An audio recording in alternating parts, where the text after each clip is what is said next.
contento de estar con vosotros esta mañana para poder compartir algo tan precioso como es la palabra de Dios. Mirad, traigo para vosotros una reflexión de la palabra de un libro que a veces es difícil encontrar. El libro de Judas. El libro de Judas, bueno, la carta de Judas.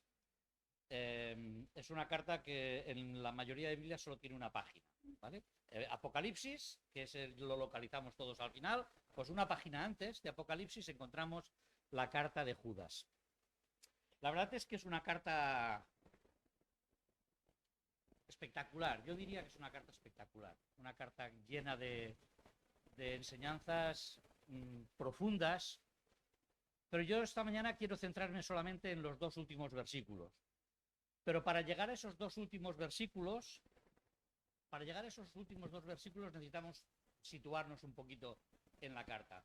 Voy a intentar hacerlo muy rápido para no quitar tiempo al resto de la reflexión. La carta de Judas es una carta escrita pues por un hombre peculiar. Seguramente él se identifica como hermano de Jacobo, es decir, hermano de Santiago, pero Santiago a su vez se identifica como hermano del Señor Jesús. Así que estaríamos hablando de una carta escrita por uno de los más cercanos a Jesús, uno de aquellos hombres que durante el ministerio de Jesús no creía en él, no creía en el mensaje que él estaba llevando, pero que después de la resurrección pues tuvo la ayuda del Espíritu Santo para poder encontrarse ya no con su hermano, sino con su Salvador, como él dice en su carta en más de una ocasión. Y este hombre, cuando escribe su carta, está preocupado. Está preocupado porque la situación que se vive en aquel momento en el mundo que él conoce es una situación dura, es una situación difícil, pero que además el Evangelio ha entrado de una manera potente en el mundo conocido, pero ya desde muy pronto empiezan a haber ataques fuertes contra el Evangelio. Y él escribe esta carta. Así que un par de cuestiones solamente para situarnos. Él escribe una carta, en los primeros versículos, esto luego lo podéis ver en casa, si queréis, una carta a unas personas especiales. Él dice que son llamados, amados y guardados. Es decir, a mí me gusta mucho esta carta, porque Judas envía la carta y no se la envía ni a los filipenses, ni a los colosenses, ni a los samboyenses, ni a nadie. Te la envía a ti y me la envía a mí. No está dirigida a nadie que podamos identificar. Bueno, esto era para aquel momento, para aquella situación. Estamos delante de una carta que está enviada a los llamados. Si tú consideras que has sido llamado por el Señor, que de alguna manera el Señor te ha hablado, pues esta carta es para ti. Además, eres una persona amada.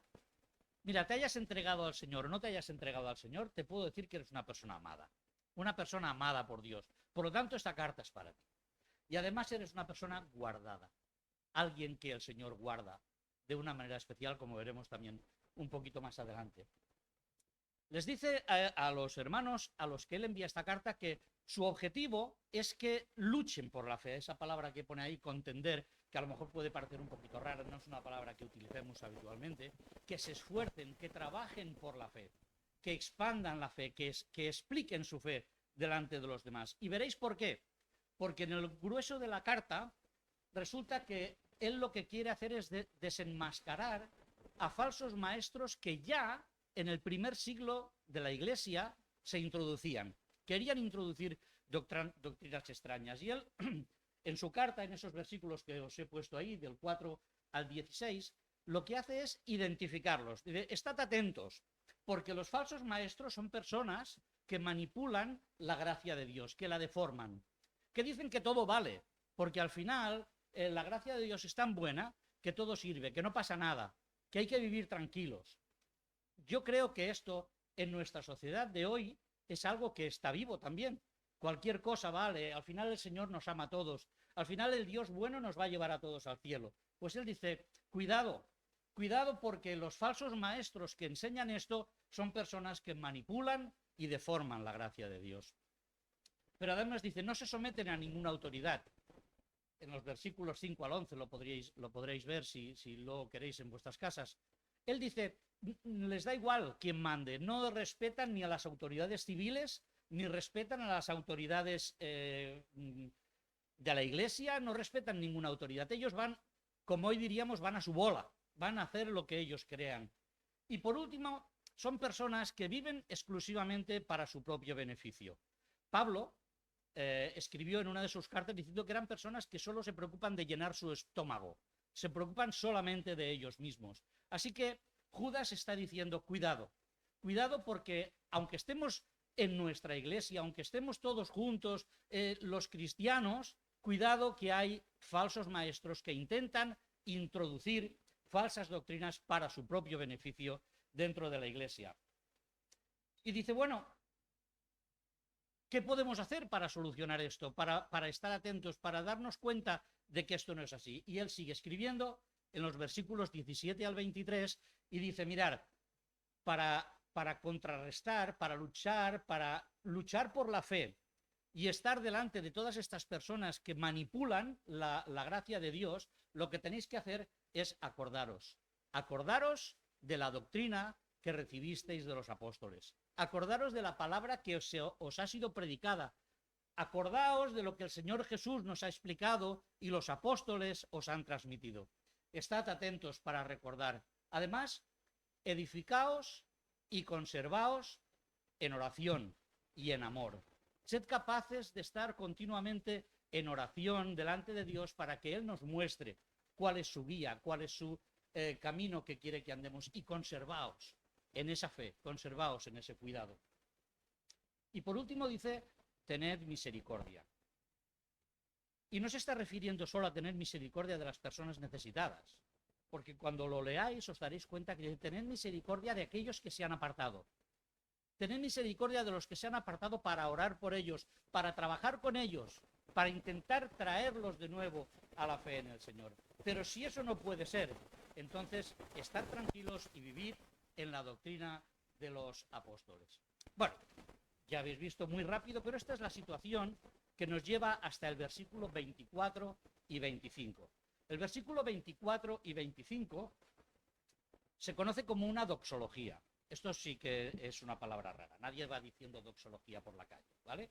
Pero doxología significa nada más simplemente que una expresión de alabanza. Eso es lo que pone el diccionario. Una doxología es una expresión de alabanza a Dios. A mí me gusta añadir que esa expresión de alabanza llega de una contemplación del Señor. Para adorar al Señor tenemos que dedicar tiempo a mirarle. Mirad, los cristianos evangélicos, tenemos costumbre de leer la palabra de Dios. Lo decía el hermano antes, ¿no? Que hay que leer más la palabra. Y decía, no, hay que cumplir más la palabra. Pues mirad, es verdad las dos cosas. Hay que leer más la palabra, hay que cumplir más la palabra, hay que orar. Pero, ¿sabéis? Hay una cosa que yo creo que nos falta un poquito.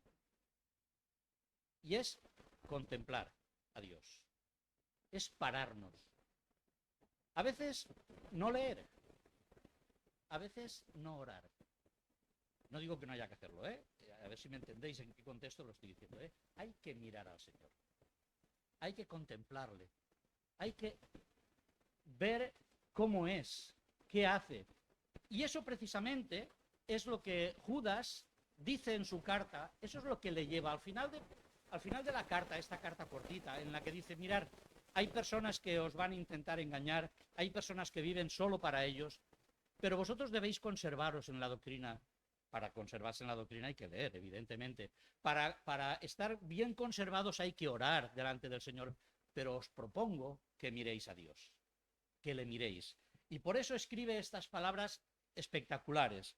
Yo las he escrito aquí, según están escritas en la Biblia textual, pero haremos alguna referencia a otras traducciones. Fijaros lo que dice.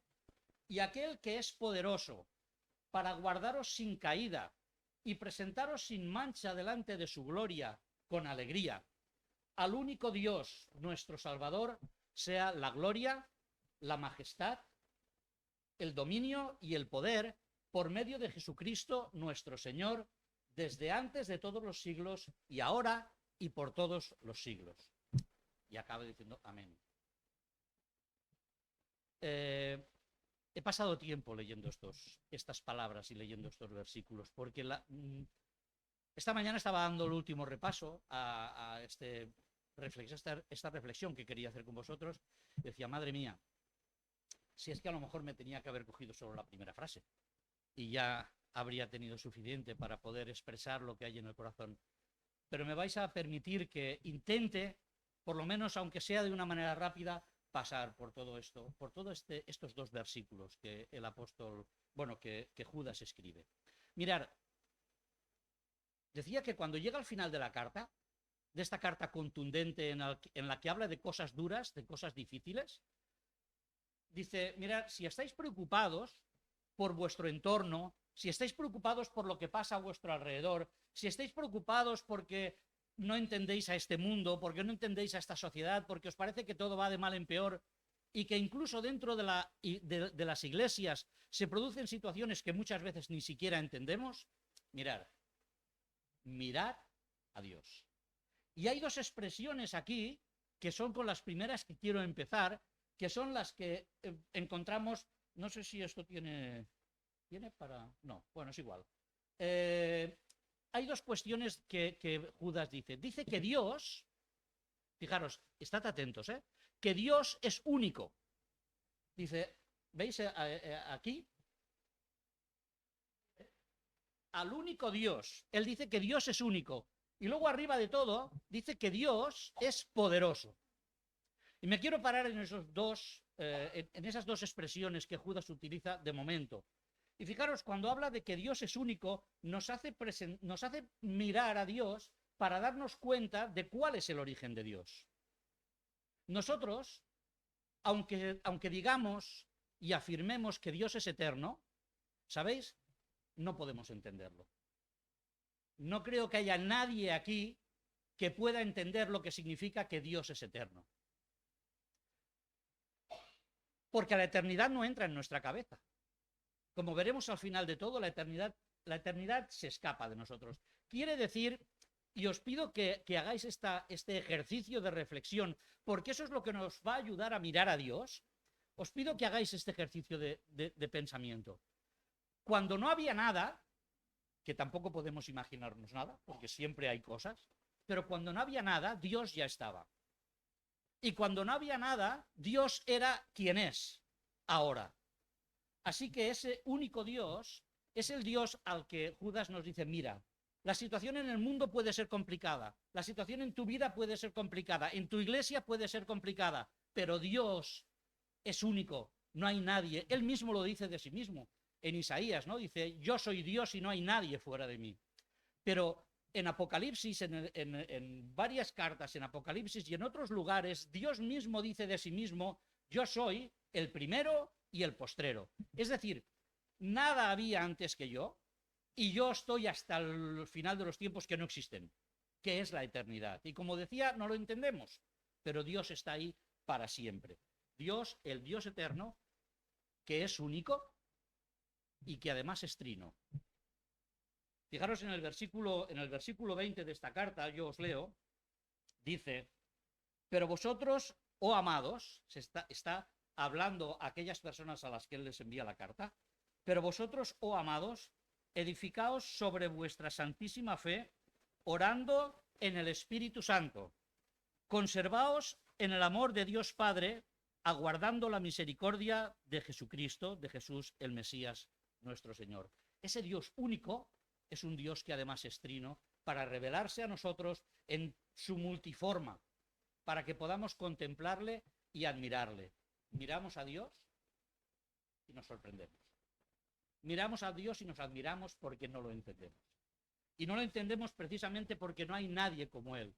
La Reina Valera y otras versiones, cuando dice al único, añade al único y sabio Dios. Porque Dios es sabio, porque Dios está por encima de cualquier conocimiento. ¿Cómo no va a estar por encima de cualquier conocimiento si lo creó todo? Y no solo lo creó todo, sino que dice Pablo, escribiendo a los colosenses, que todas las cosas en él subsisten. Dios es el que hace que el universo mantenga su equilibrio. Dios es el que hace que todas las cosas funcionen como Él había diseñado. La sabiduría de Dios está por encima de cualquier cosa. Él es la fuente de la sabiduría. Único y sabio Dios. Y Santiago, hermano de Jesús, cuando escribe su carta dice, y si alguien tiene falta de sabiduría, pídala a Dios, el cual dará abundantemente a todos los que la pidan.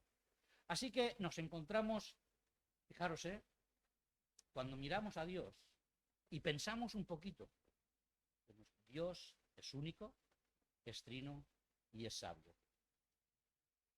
Y aquí podríamos hablar todo lo que quisieses, Yo os propongo que sigáis pensando en esto porque es suficientemente profundo como para que pensemos en esta realidad. Porque veréis a lo que nos lleva todo esto. Después dice que, bueno, después no lo ha dicho antes, yo he cambiado el orden, Dice que Dios es poderoso.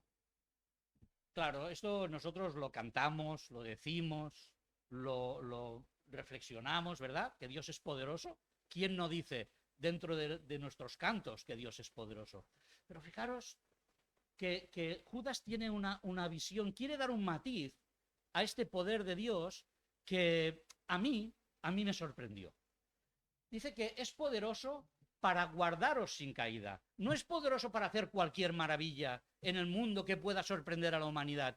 Es poderoso para guardarte a ti y a mí sin caída.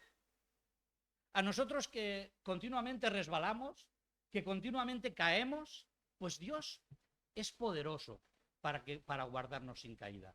¿Y cómo lo hace esto? ¿Cómo hace Dios para guardarnos sin caída? Pues mirad, Dios nos guarda sin caída porque pone a nuestra disposición su palabra. Que su palabra es la que nos tiene que dar guía para saber dónde pisar, para saber dónde ir y dónde no ir, para saber qué pensar y qué no pensar, para saber aquellas cosas que nos van a guardar sin tropiezo. Pero además, no solamente la palabra, además nos pone en una comunidad de hermanos creyentes que cuando uno está a punto de caer hay otro que le puede levantar. Que cuando hay dolor hay otro que le puede dar alegría y consuelo.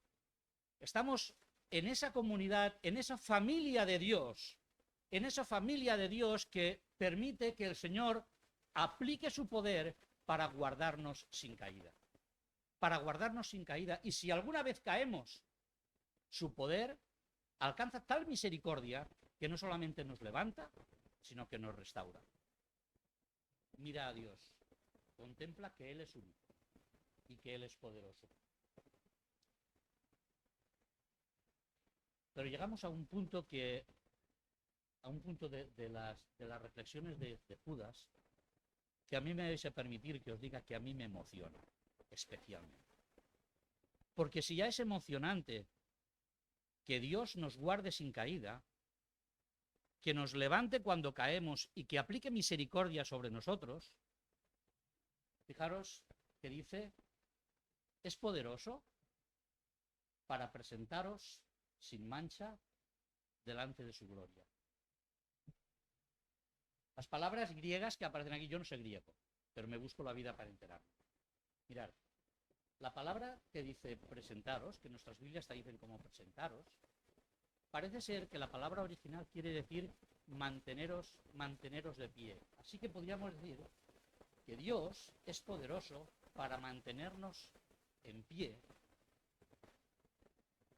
Y la palabra que pone sin mancha la podríamos traducir como irreprensibles. Os pido que reflexionéis en esto de verdad. Dios es poderoso para mantenernos en pie, irreprensibles, delante de su gloria. ¿Os podéis imaginar esto? ¿Os podéis imaginar a cada uno de vosotros? Cada uno se conoce a sí mismo.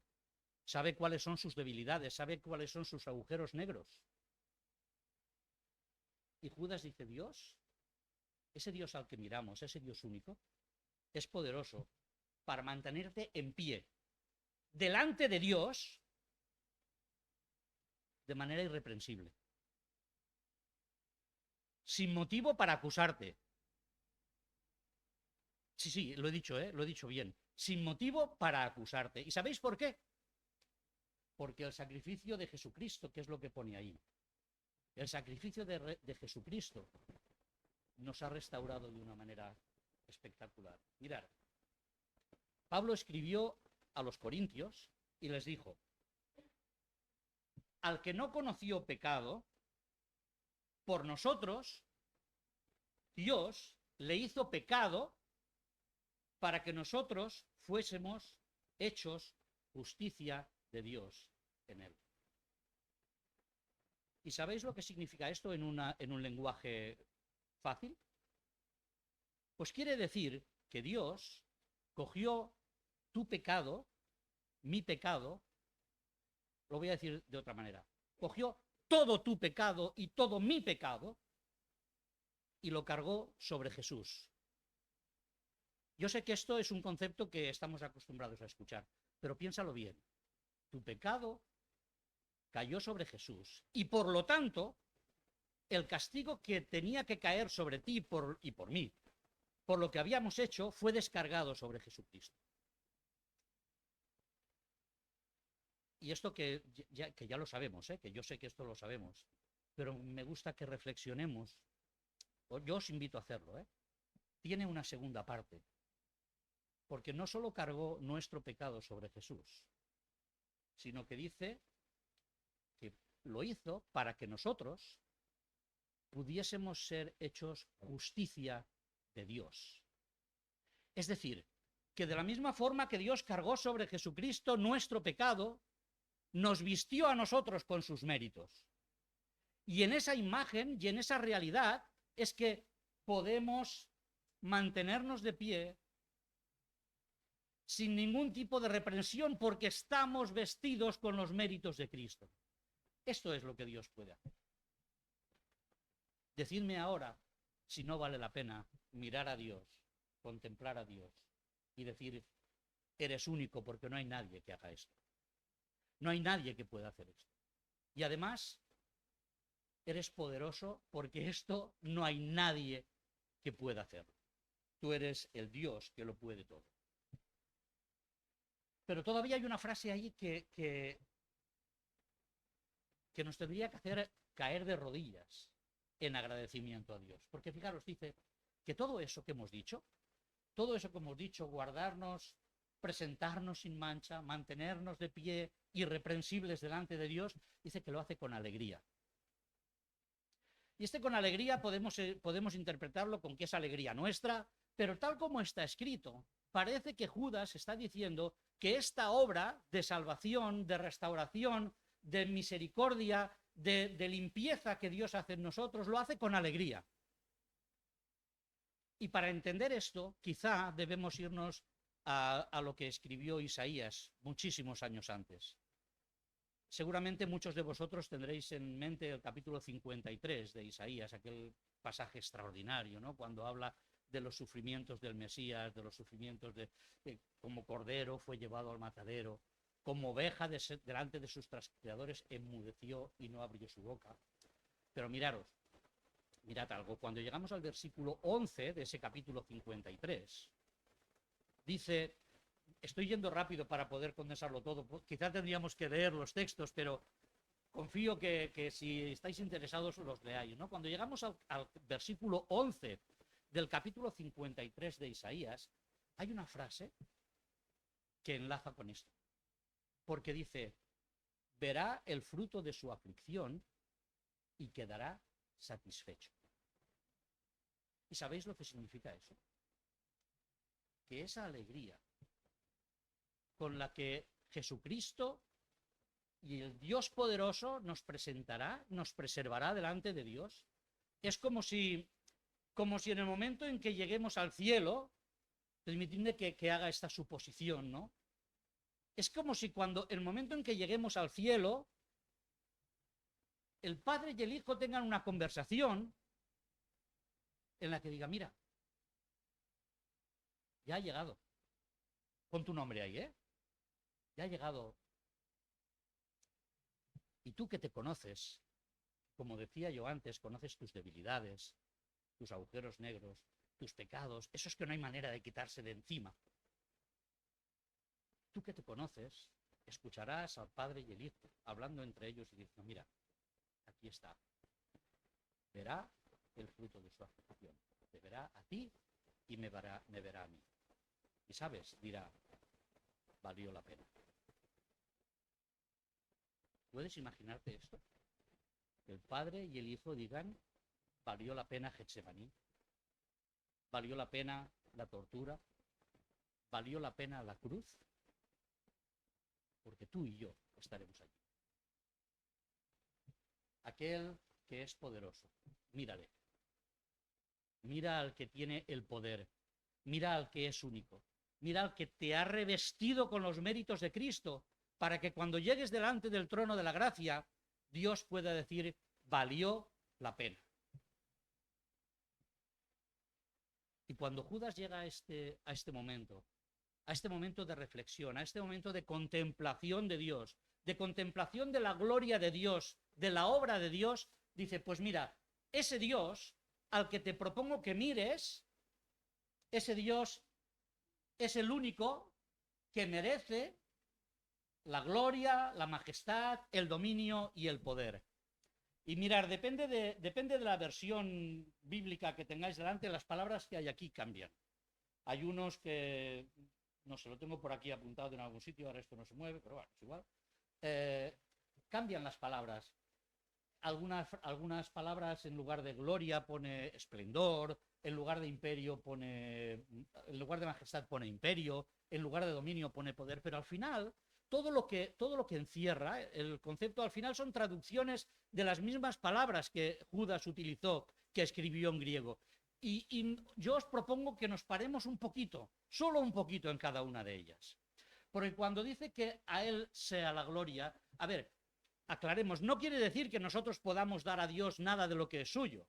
Lo que quiere decir es que nosotros queremos reconocer, es como si dijésemos, por favor, como si Judas dijese, por favor, reconoced que ese Dios al que miráis, de ese Dios al que os admiráis, que os ha limpiado de tal forma que os ha revestido con los méritos de Cristo, posee toda la gloria.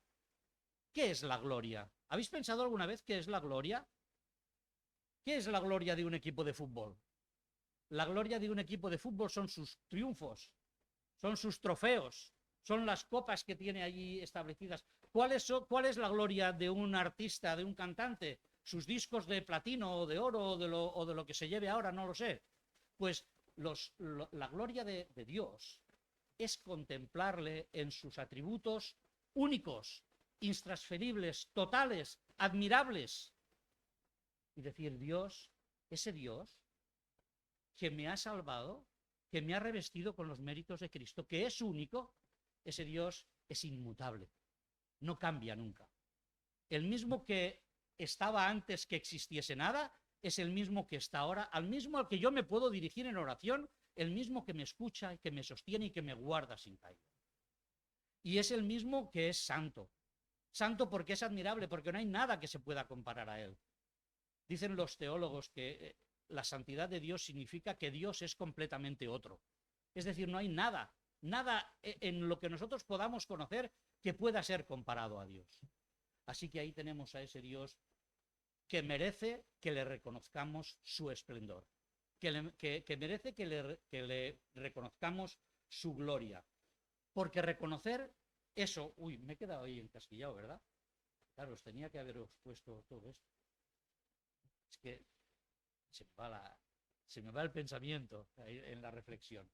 Bueno, estábamos y aquí, esto ya lo hemos pasado. Creo que la presentación se queda aquí. Si alguien la quiere para leerla luego, estudiarla luego, la puede pedir.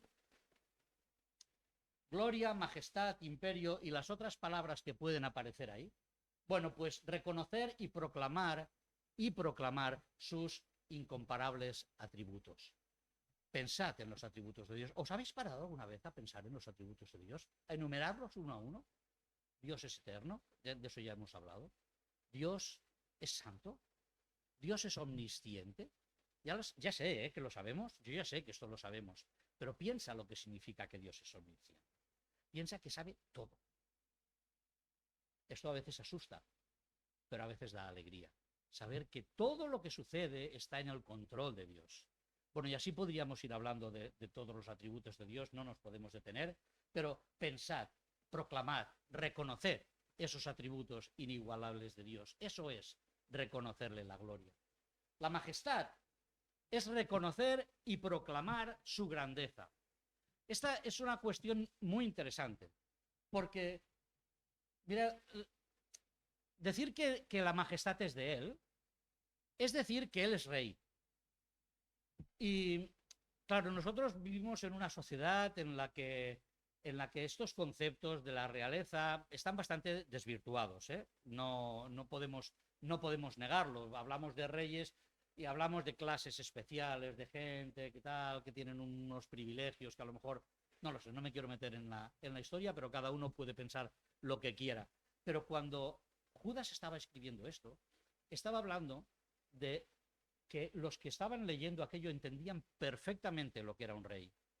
Un rey era alguien que se preocupaba por sus súbditos, que se debía preocupar por sus súbditos. Era alguien que se le reconociese o no, y esto es un punto muy importante, se le reconociese o no, seguía siendo rey. Así que quiere decir que reconocer y proclamar la superioridad de Dios nos hace entender que Él y solo Él, es el que está por encima. Él es grande. La grandeza le pertenece, no porque alguien se la haya otorgado, sino porque es suya desde la eternidad. ¿Os dais cuenta? Desde la eternidad, aunque no hubiese súbditos, Dios era el rey. No había nadie más.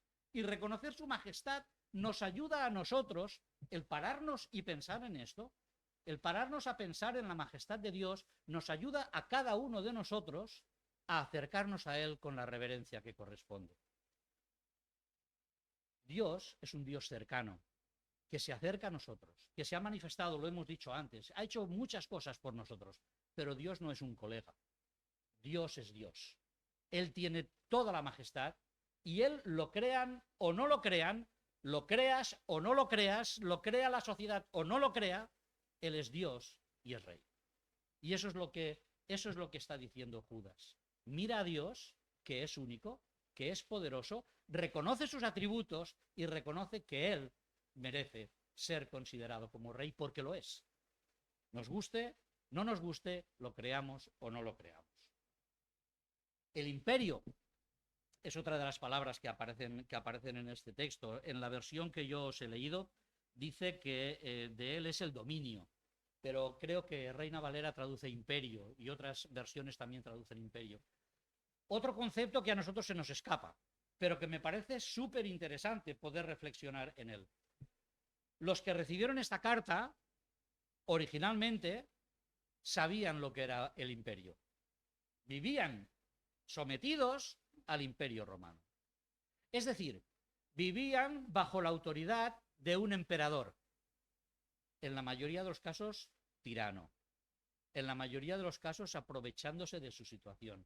Pero ellos, claro, Judas dice que el imperio, que el dominio, que la soberanía, que el poder es de ese Dios al que miramos y admiramos.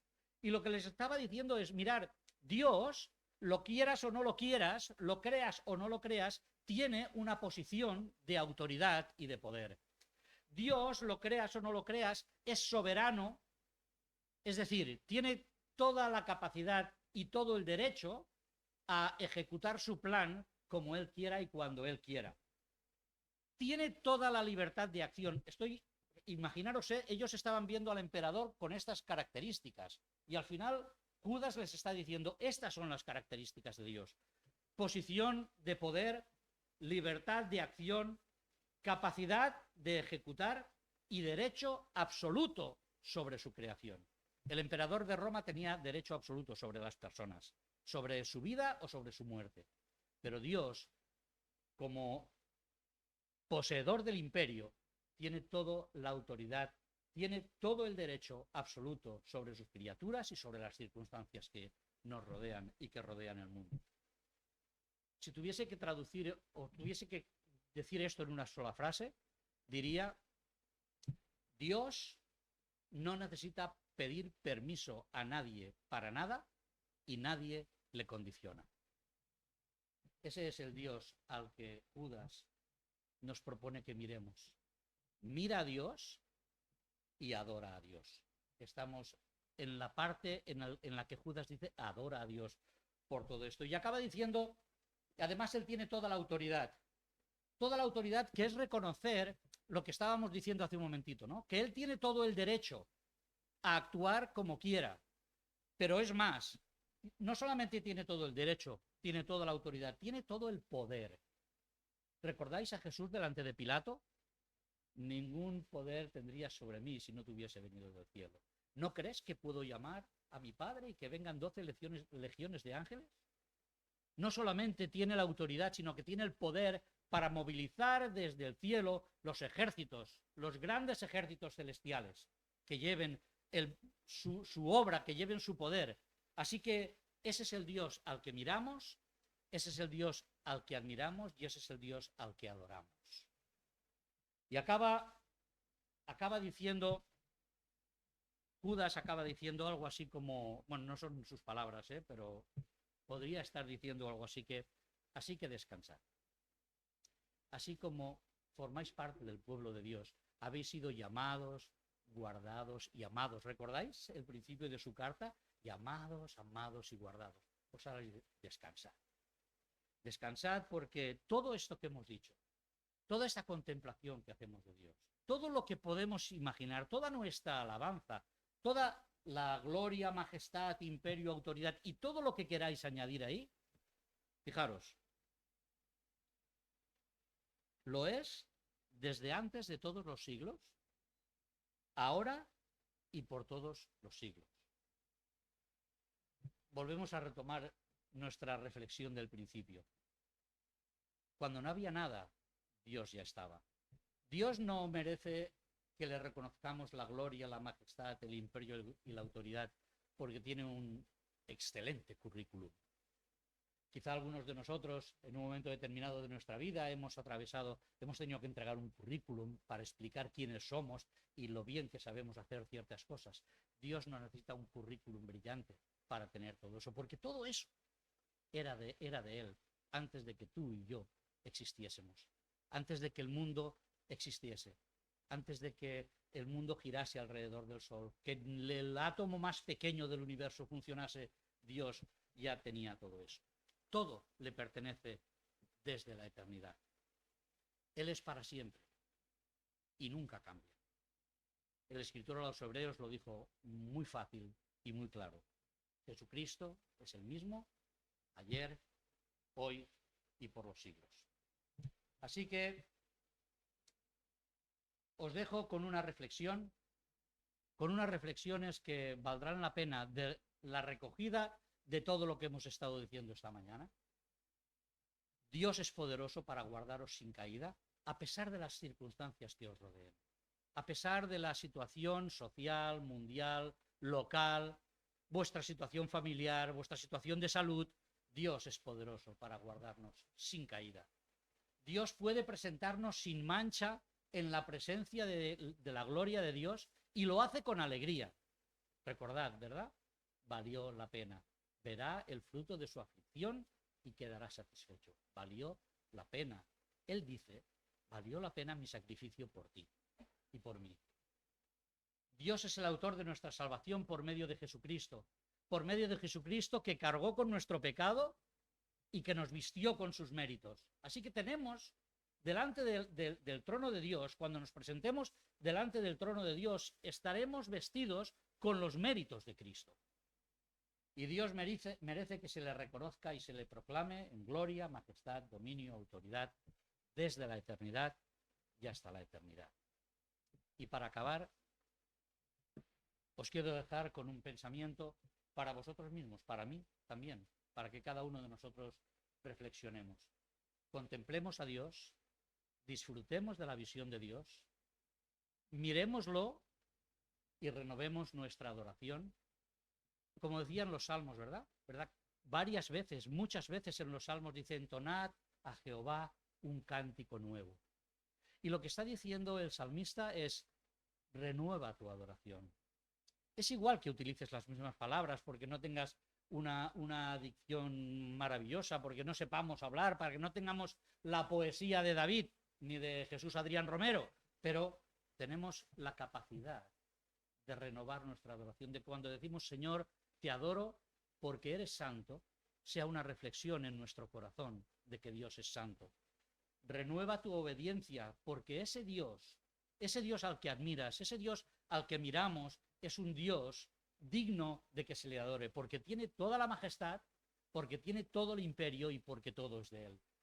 Y por último, renueva tu esperanza, porque eso es desde el siglo y hasta el siglo. Y finalmente podremos presentarnos delante del trono de Dios revestidos y salvados como Jesucristo ganó para ti y para mí en la cruz. Si eres creyente, necesitas mirar todo esto. Si todavía no has dado un paso definitivo de fe, te invito a reflexionar, a coger estos dos versículos en tu Biblia de papel, en tu móvil, en tu tablet, donde tú quieras, y vuélvelos a leer. Vuélvelos a leer con tranquilidad, con reflexión. Y piensa que Dios ha hecho mucho para que tú te puedas encontrar con Él. Tú eres valioso. Judas escribía en su carta a los llamados, amados y guardados. Y tú eres una de esas personas. Tú eres una de esas personas a las que Dios llama, a las que Dios ama y a las que Dios guarda. Así que hoy aquí, tienes la posibilidad de inclinar tu corazón, de inclinar tu vida al único que merece la gloria, el dominio, el poder y la autoridad. A aquel que lo hizo todo para que tú un día puedas presentarte delante del trono de la gracia y puedas hacerlo revestido de los méritos de Cristo y limpio para la eternidad. Que Él nos bendiga a todos. Vamos a acabar, si os parece, y vamos a acabar orando, dando gracias a ese Dios eterno y majestuoso que nos ama tanto.